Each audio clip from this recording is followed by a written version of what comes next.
The movie begins with a gang of men with clown masks breaking into the bank where the mob has a large portion of their money stashed.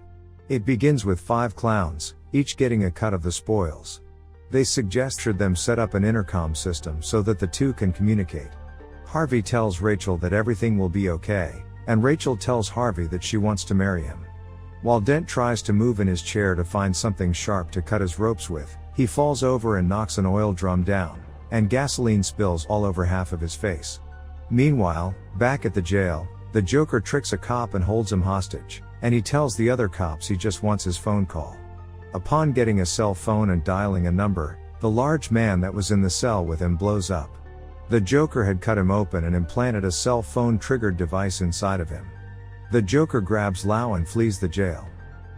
Batman arrives at the address that the Joker had told him Rachel was at, but when he opens the door, he finds Harvey Dent instead, who screams in despair at having been found instead of Rachel. Gordon arrives at the supposed location for Dent, but the warehouse explodes and Rachel is killed. As Batman saves Dent by carrying him out of the warehouse, the explosion ignites the gas that saturated Dent's face, horribly burning it. Dent is taken to Gotham General Hospital. Batman visits Dent in the hospital, and leaves him the 2-headed coin that they found at the site where Rachel died. One side of the coin is still shiny, while the other side is scraped and burnt. Rachel, watching the news conference at Bruce Wayne's penthouse, confronts Alfred over Bruce's seeming cowardice in allowing Harvey to take the fall when he claims to be Batman.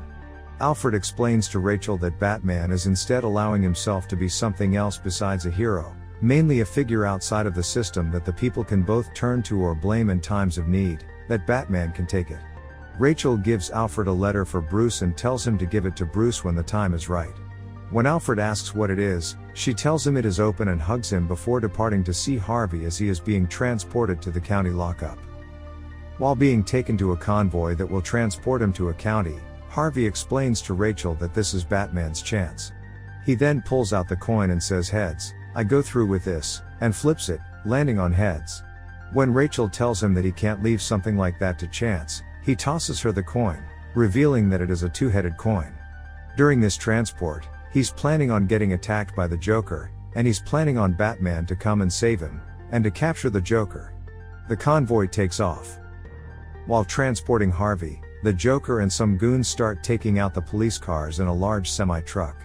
He pulls out an RPG and begins firing at the armored truck carrying Dent.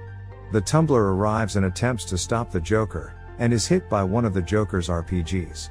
His car takes catastrophic damage, and he's forced to eject. However, the ejection in this car is a bike, the Batpod, that deploys out the front of the car. Batman chases down the Joker on his Batpod, and after firing some cables at the truck and weaving them through some light poles and buildings, flips the truck completely over. The Joker emerges with a Smith & Wesson M76 submachine gun and shoots at Batman, who speeds towards him on his Batpod, all the while screaming at Batman to hit him. Batman honors his own non-lethal code and swerves around the Joker, then crashes into the flipped truck, falling to the ground. As the Joker jumps on him with a knife, one of the SWAT officers holds a shotgun to the back of his head, and upon removing his helmet and mask, shows that it was Lieutenant Gordon, who faked his death to protect his family. The Joker is hauled away to the MCU. Harvey gets out of the truck and into a cruiser, stating he is off to see a worried girlfriend.